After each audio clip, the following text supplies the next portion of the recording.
মাহমুদুর রহমান ভাই, যিনি ছিলেন বাংলাদেশের একজন সাহসী এবং অকুতোভয় যা ছিল এই বাংলাদেশের জাতীয়তাবাদী আজকে অত্যন্ত ব্যথিত মর্মাহত একটি শোকতপ্ত অবস্থায় দাঁড়িয়েছে।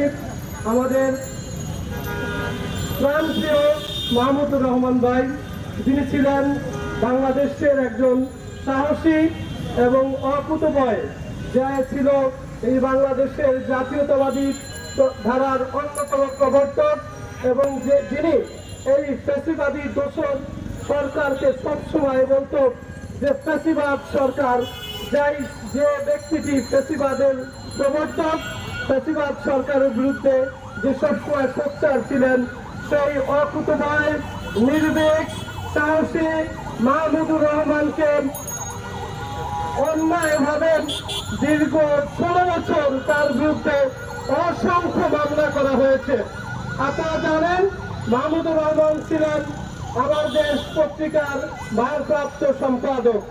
উনি যখন এই আমার দেশ পত্রিকায় বিগত ফ্যাসিবাদী সরকারের বিরুদ্ধে লেখনী শুরু করলেন, ঠিক তখনই ফ্যাসিবাদী সরকার রাষ্ট্রযন্ত্রের মাধ্যমে মাহমুদুর রহমানকে নানা নির্যাতন চালিয়েছে এবং তারই ধারাবাহিকতায় মাহমুদুর রহমানের বিরুদ্ধে অসংখ্য অন্যায়ভাবে সারা দেশে মামলা দায়ের করা হয়েছিল।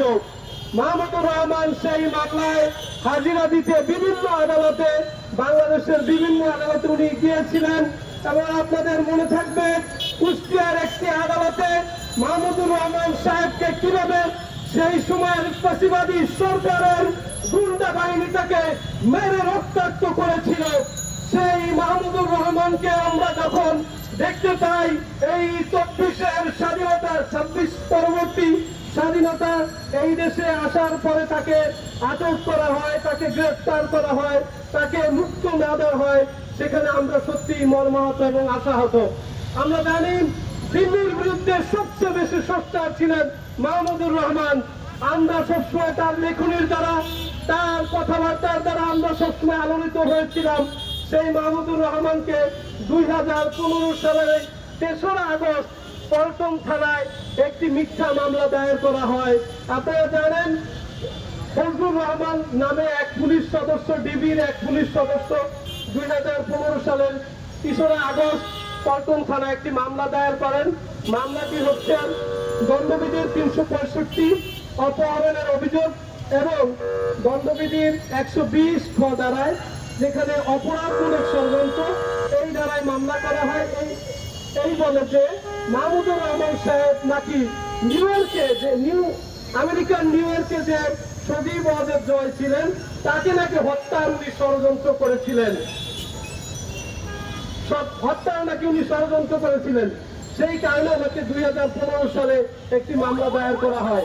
2018 সালে সেই মামলার চার্জশিট দেওয়া হয় এবং 2023 সালে সেই মামলায় পৃথক 2টি ধারায় তাকে 7 বছরের জেল দেওয়া হয়। আপনারা জানেন, 7 বছরের জেল দিলে সিএমএম আদালত তাকে আত্মসমর্পণ করলেও জামিন দেওয়ার কোনো এখতিয়ার নাই।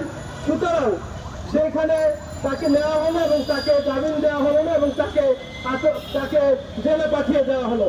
কিন্তু আপনারা নিশ্চয়ই জানেন, আমাদের কোড অফ ক্রিমিনাল প্রসিডিওর যদি ফৌজদারি বিধি, সেই বিধির 401-এর সাবসেকশন 1-এ বলা আছে, গভর্নমেন্ট যদি সরকার মনে করে যে কোনো সময় যে কোনো আসামি যে কোনো সেন্টেন্সের বিরুদ্ধে অপরাধের সাজাপ্রাপ্ত হয়, তাহলে যে কোনো সময় উইদাউট এনি কন্ডিশন অর আপন any condition government can suspend the sentence. Government তার এই সাজাকে স্থগিত করতে পারত। গভর্নমেন্ট সেটি না করে তাকে বিভিন্ন ধরনের অফার করা হলো। তিনি ছিলেন একজন সাহসী সাংবাদিক, কেন তিনি সেখানে সুযোগ নেবেন? এজন্যই তিনি কোর্টে হাজির হয়েছিলেন এবং যথারীতি তাকে আদালতে জেলে প্রেরণ করা হয়েছে। সুতরাং আমরা মনে করি এটি অন্যায়। কারণ হচ্ছে, ওনাকে চাইলেই সরকার কোড অফ ক্রিমিনাল প্রসিডিওরের 401 সাবসেকশন 1-এর মাধ্যমে ওনার সাজা স্থগিত করতে পারত এবং ওনাকে মুক্তি দিতে পারত এবং এই মামলাটি খালাস করে দিতে পারত, কিন্তু সেটি না করার কারণে আমরা আজ দাঁড়িয়েছি এবং আমরা তার সে যতক্ষণ পর্যন্ত মুক্ত না হবে ততক্ষণ পর্যন্ত আমরা এই আন্দোলন চালিয়ে যাব। এবং আজকে যারা উপস্থিত হয়েছেন সকলকে আবার ধন্যবাদ জানিয়ে কথা শেষ করছি। আসসালামু আলাইকুম, ধন্যবাদ। প্রিয় ভাইরা, এখন কথা বলবেন ইনকিলাব মঞ্চের সদস্য এবং ঢাকা বিশ্ববিদ্যালয়ের শিক্ষার্থী ফাতিমা তাসনিম ঝুমা।